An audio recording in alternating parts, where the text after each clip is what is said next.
a subject that I think by now, over the past few decades, thanks to the fashion industry and the glamour industry and the entertainment industry, has made us believe that having belly fat isn't good for us. But the truth of the matter is something else altogether. And that's why celebrity lifestyle disease expert, influencer, and author Luke Coutinho started this conversation last week because we do know we're kind of coming out of a festive season, getting ready to enter another festive season very soon. And we may have put on extra oodles of fat here and there.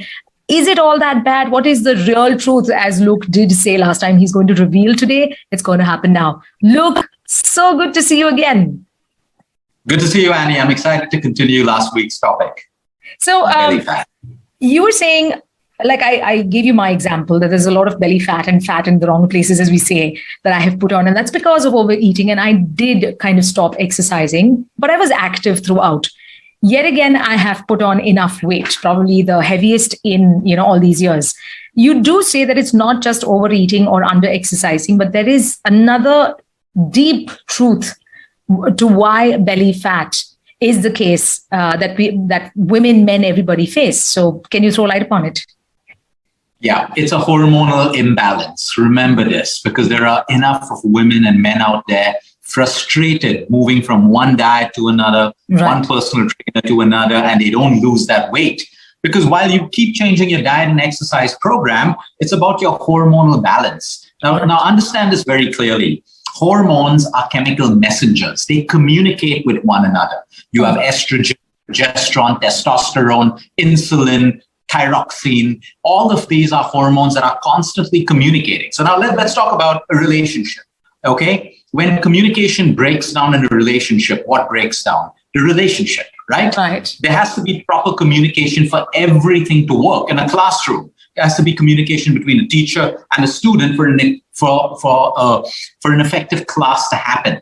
Now, what happens when you have a hormonal imbalance? You have a breakdown in communication. You have miscommunication. So all of a sudden, you have a hormone like estrogen, which is rising and instructing the fat cells to store more fat, even if you're exercising, even if you're dieting.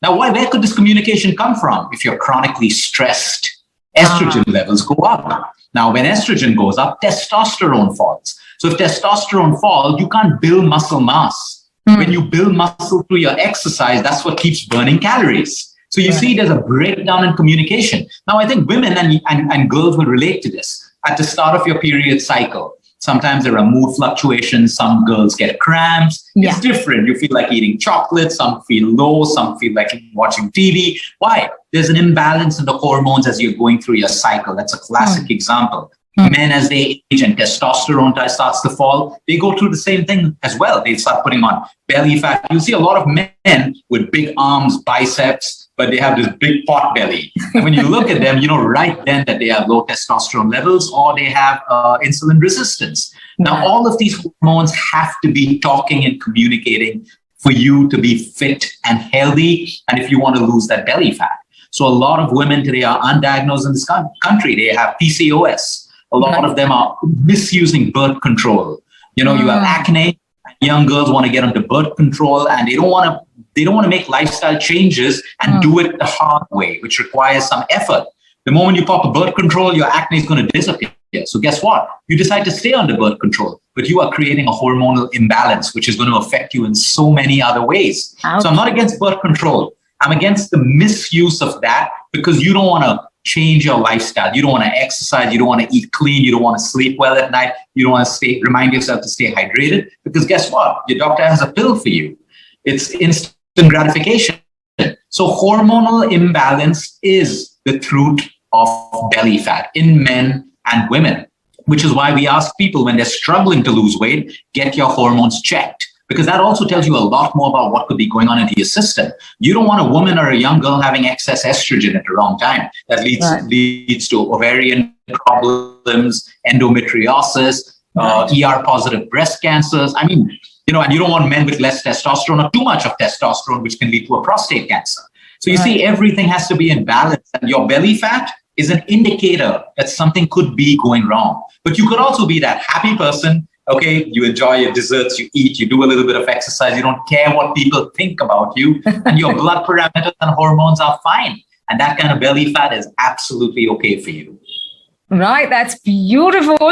And I think the truth of the matter is that hormonal imbalances are something that we've got to keep a check on. Now, like he mentioned, it's hormonal imbalance. Another way of one of the more important ways of looking into belly fat is that we have to keep a check on portion control. And you also did mention last week that we must also kind of eat only when you're hungry. Generally, we are taught that we have a certain time or schedule we're supposed to maintain. So if I'm eating, say, breakfast at 10 in the morning, then it has to be at 1 in the afternoon, and it has to be at 6 or 7 in the evening.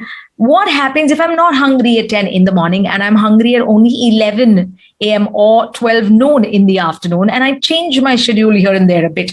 Is it okay to keep changing your schedule every day, going purely by how hungry you are?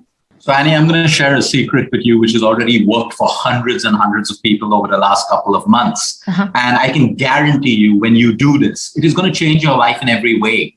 Not just your weight. Yes, you are gonna melt belly fat off and fat in places and stuff like that. You still got to do your exercise, sleep well, look after your emotional stress. It's also going to change the way our skin, it glows. Your skin's going to start to have this beautiful glow. Your hair's going to work better. Your microbiome, which is your gut's going to work better. Yeah. So the point I'm trying to make is eat only when you are hungry. And the science behind this is beautiful. I actually started researching this on a flight when I was on, before heading to Dubai last month. I had to be in the airport 6 hours before to do the test, and it was 3 in the morning. And I was hungry. And I'm like, I'm never hungry at 3 in the morning because I'm sleeping. So I started researching.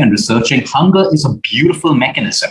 Okay. I'm not talking hunger to starvation where people don't have food. So when you get hungry, okay, your body, everything starts changing. It gets more alert. In fact, it gives you more energy because, when you're hungry, the body's giving you more energy. Go find food. It's still in the hunter-gatherer evolution kind of a mindset. Sure. It doesn't know you have food in the cupboard or in the fridge, but it actually gives you more energy. But we think that when we're hungry, oh no, we're going to get weak. No, that's only psychosomatic. That's a mind thing. My point is, why will you eat when you're hungry? Your body hasn't even finished digesting its previous meal. You have energy to sustain for the next couple of hours, and you eat because we're eating out of habit. So here's the answer.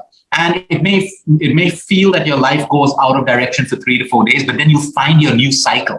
So my new cycle is now I eat at 11 in the morning. My next meal's at probably 6 in the evening. And sometimes it's just one meal. If I work out heavy, maybe it's 3 meals, but I listen to my body.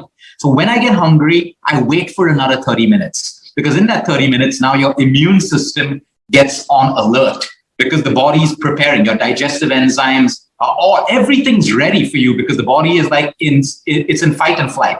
It's waiting for food. So the next meal that enters Luke's system, everything's ready to, break down the food, kill any pathogens that come in. It's a beautiful system. It is excellent for longevity.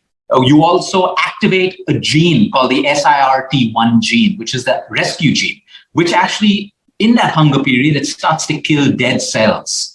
So it actually starts to clean you up. That's the body's survival mechanism. And this is what impresses me about the human body, the intelligence that it has. But for us, we're fed the lie that eat, snack, you're hungry, eat. You're not hungry, don't eat. Why would you eat in a fed state? In fact, there's a beautiful saying in Sanskrit. Okay, if you eat a meal when you're not hungry, okay, your new meal now becomes poison. Oh. Because it's not going to be digested. Literally, it's a saying. It's not going to be poison, but you never eat when you're not hungry.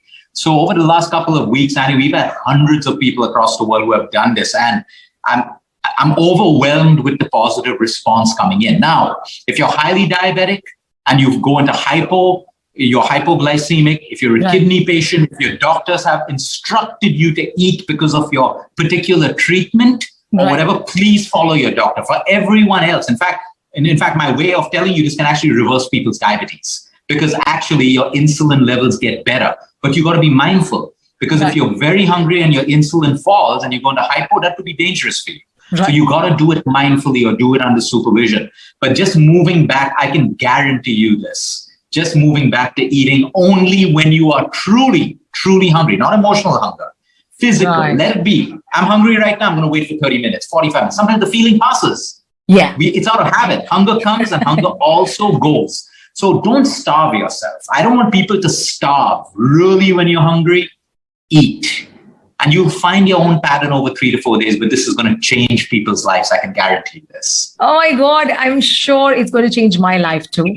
Thank you so much for this. And I'm sure there's more about this that we can continue talking about. And I'm enjoying every bit of this because these are some of the issues that we've been facing for many years. And there are so many different answers, but I think this is by far the best answer, and a very scientific one at that we can actually try and understand, relate to, and identify with. So now, if we can act upon it, I think we will finally get the physical answer also that we're looking for. Thank you so much for this, Luke. I can't wait to catch you next week. Thanks, Annie. Thank you. Subscribe to our YouTube channel and hit the bell icon so you never miss a video from Radio 1.